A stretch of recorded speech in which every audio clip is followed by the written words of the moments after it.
Assalamualaikum warahmatullahi wabarakatuh. Selamat pagi semuanya. Kembali lagi di video pembelajaran kali ini, saya akan menjelaskan salah satu dari tumbuhan tingkat rendah dengan materi Pteridophyta. Sebelumnya, saya ingin berterima kasih kepada Bapak Ade Adriadi SSI MSI selaku dosen pengampu mata kuliah di Sistematika Tumbuhan Rendah yang telah memberikan kesempatan untuk menyampaikan materi Pteridophyta ini. Semoga videonya bermanfaat bagi kita semua ya. Langsung saja untuk penyampaian materi yang pertama. Sebelum kita mengetahui lebih dalam tentang Pteridophyta, ada baiknya kita kenalan dulu nih sama Pteridophyta. Apa sih itu Pteridophyta? Jadi, secara istilah, Pteridophyta itu berasal dari bahasa Yunani, terdiri dari dua suku kata yaitu pteron yang artinya bulu dan piton yang artinya tumbuhan.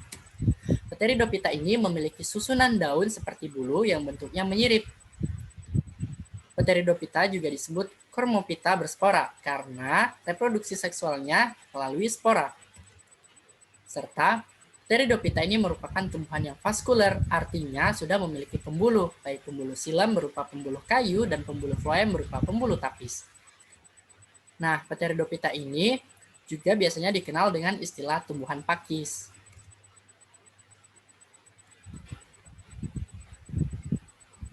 Next, kita ke ciri-ciri Pteridophyta.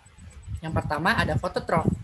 Nah, ciri yang pertama ini berarti Pteridophyta itu dapat menghasilkan makanannya sendiri melalui fotosintesis atau dengan cara berfotosintesis. Yang kedua, Pteridophyta dapat hidup di berbagai habitat, misalnya di tempat yang lembab atau higrofit, di tempat air atau hidrofit, dan permukaan batu, tanah, dan ada juga yang menempel atau epifit pada kulit pohon. Pteridophyta ini tumbuh sangat subur di daerah hutan hujan tropis, serta Pteridophyta berbentuk seperti tumbuhan tinggi. Nah, ini bisa dijadikan pertanyaan loh, kenapa sih Pteridophyta masih tergolong tumbuhan tingkat rendah, padahal jika dilihat secara morfologinya dia tergolong atau sama seperti tumbuhan tingkat tinggi. Nanti akan kita jawab. Dan yang selanjutnya, ukuran dari Pteridophyta ini bervariasi. Ada yang hanya beberapa sentimeter saja dan ada yang sampai mencapai 5 meter. Adapun struktur dari Pteridophyta, seperti yang kita ketahui bahwasanya tumbuhan paku ini sudah dapat dibedakan antara akar, batang, dan daunnya. Jadi untuk struktur Pteridophyta ini terdiri dari 3, yaitu struktur akar, batang, dan struktur daunnya. Untuk struktur akar, akarnya ini berbentuk serabut, ya, dan pada ujungnya sudah terdapat tudung akar atau yang biasa disebut dengan kaliptra. Untuk struktur batangnya terdiri atas jaringan epidermis, korteks, dan silinder pusat. Nah, di dalam silinder pusat inilah terdapat pembuluh angkut.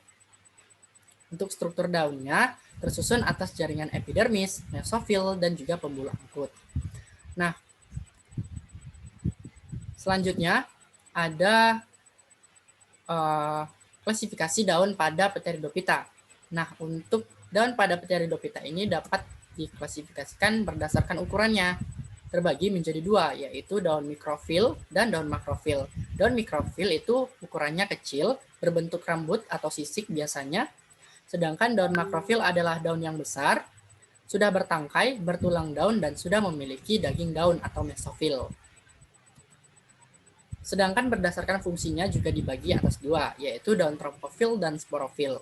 Daun trophofil itu adalah daun yang tidak menghasilkan spora, namun tetap memiliki zat klorofil atau zat hijau sehingga dapat melakukan fotosintesis. Sedangkan daun sporofil adalah daun yang menghasilkan spora, sehingga berfungsi dalam pengembangbiakan atau reproduksi, sehingga daun ini disebut sebagai daun yang fertil atau daun yang subur. Sporofil pada tumbuhan paku ini sudah ada yang berbentuk helaian seperti ini, berbentuk helaian, dan ada juga yang berbentuk strobilus seperti ini pada tumbuhan paku ekor kuda. Nah, jadi strobilus ini merupakan kumpulan dari beberapa sporofil yang bentuknya itu menyerupai kerucut. Di bagian bawah sporofil terdapat sorus. Nah, ini sorus yang merupakan kumpulan dari spora.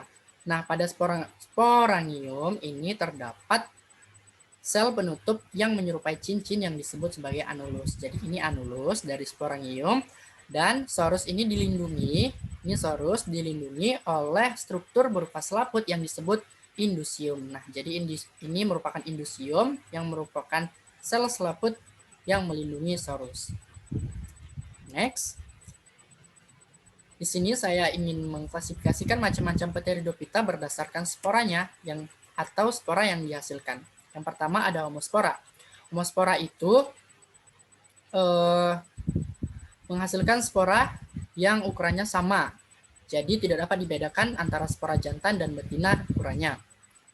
Contohnya di sini ada Lycopodium sp. Nah, berikut adalah skema daur hidup dari paku homospora. Jadi daur hidup paku homospora ini terbagi menjadi dua fase, yaitu fase gametofit atau pembentukan sel kelamin dan fase sporofit atau fase pembentukan spora. Dari spora melakukan pembelahan mitosis menjadi protalium. Nah, protalium ini akan menghasilkan dua sel kelamin. Jika jantan dia antheridium dan jika betina dia archegonium. Antheridium atau jantan menghasilkan spermatozoid yang kemudian memasuki sel ovum atau membuahi sel ovum pada kelamin betina dan terjadilah fertilisasi dan pembentukan zigot. Nah, setelah terjadi fertilisasi dan pembentukan zigot, maka terbentuklah tumbuhan paku muda yang selanjutnya akan mengalami fase sporofit dengan melakukan pembelahan meiosis dan akan menghasilkan sporofil. Sporofil ini akan membentuk sporangium. Nah, sporangium yang sudah matang ini akan menjadi spora yang akan disebarkan. Yang kedua ada heterospora. Nah, heterospora ini menghasilkan spora yang berbeda ukuran antara jantan dan betina. Kalau dia berukuran kecil disebut mikrospora, ini biasanya pada jantan. Jika pada betina biasanya dia berukuran besar disebut dengan makrospora. Contohnya di sini ada Selaginella sp dan Marsilea crenata. Dan ini merupakan skema daur hidup dari paku heterospora. Yang ketiga ada paku peralihan. Nah, paku peralihan ini merupakan paku yang menghasilkan spora dengan bentuk dan ukuran yang sama, namun jenis kelaminnya berbeda antara jantan dan betina. Contohnya di sini ada Equisetum debile, dan ini merupakan skema daur hidup paku peralihan. Selain berdasarkan spora yang dihasilkan, saya juga mengklasifikasikan Pteridophyta berdasarkan perbedaan morfologinya yang terbagi menjadi 4. Yang pertama ada divisi Equisetophita, ada divisi Pterophyta, ada divisi Lycophyta, dan divisi Psilophyta. Untuk yang pertama, yaitu Equisetophita, yang merupakan tumbuhan paku, mirip kawat, serta daun tersusun dalam satu lingkaran. Bentuk batangnya ini mirip dengan ekor kuda, oleh karenanya divisi ini sering disebut sebagai paku ekor kuda. Ya, jadi jika dilihat secara sekilas, memang tumbuhan paku ini mirip seperti ekor kuda begitu. Jadi sporangium pada paku ekor kuda ini terdapat di satu struktur berbentuk kerucut yang disebut dengan strobilus. Nah, jadi ini merupakan strobilus dari paku kuda. Contoh dari spesies Equisetophyta ini adalah Equisetum debile. Nah, Equisetum debile ini sudah memiliki batang yang keras karena sudah mengandung silika. Next, yang kedua ada dari divisi Pterophyta atau yang biasanya disebut dengan paku sejati. Nah, Pterophyta ini telah memiliki akar, batang, dan daun sejati, jadi sudah bisa kita bedakan secara jelas ya antara akar, batang, dan daunnya. Daun umumnya berukuran besar atau disebut dengan megafil. Batangnya tumbuh di bawah tanah, ada yang di bawah tanah yang disebut dengan rizoma ataupun tumbuh di atas tanah. Nah, jadi ini ada dua jenis ya. Tipe pertumbuhannya ada yang tumbuh di bawah permukaan tanah dan ada yang sudah di atas permukaan tanah. Nah, biasanya yang di bawah tanah ini sering disebut sebagai rimpang atau rizoma. Ciri khas pada divisio ini adalah daun mudanya yang menggulung atau disebut dengan circinatus. Dan bagian permukaan bawahnya itu terdapat sorus yang seperti titik-titik di bawah daunnya ini. Nah, itu merupakan sorus yang merupakan kumpulan dari spora. Ini merupakan beberapa spesies dari paku sejati, ada banyak sekali ya. Dan tumbuhan paku sejati ini merupakan tumbuhan tingkat rendah yang paling banyak kita temui. Di sini ada dari golongan Adiantum, ada Pteridum, ada golongan Marsilea crenata, Marsilea, ada juga golongan Pteridium, ada juga Asplenium, dan banyak lainnya. Selanjutnya ada dari divisi Lycophyta. Nah, pada divisi ini memiliki ciri tumbuhan berdaun kecil, tersusun spiral, dan sporangiumnya terkumpul dalam strobilus, dan muncul di ketiak daun, batang seperti kawat. Contohnya ada Selaginella, ini merupakan Selaginella, atau yang biasa kita sebut sebagai Pacurene, yang bisa dimanfaatkan sebagai tanaman hias. Ada Lycopodium atau paku kawat, ini juga bisa dimanfaatkan sebagai tanaman hias. Dan ada Lycopodium clavatum, nah ini bisa dimanfaatkan sebagai bahan obat-obatan. Dan selanjutnya ada dari divisi Psilophyta atau paku purba. Nah, untuk paku purba ini telah mengalami kepunahan atau spesiesnya sudah hampir punah karena tumbuhan ini merupakan tumbuhan yang primitif begitu.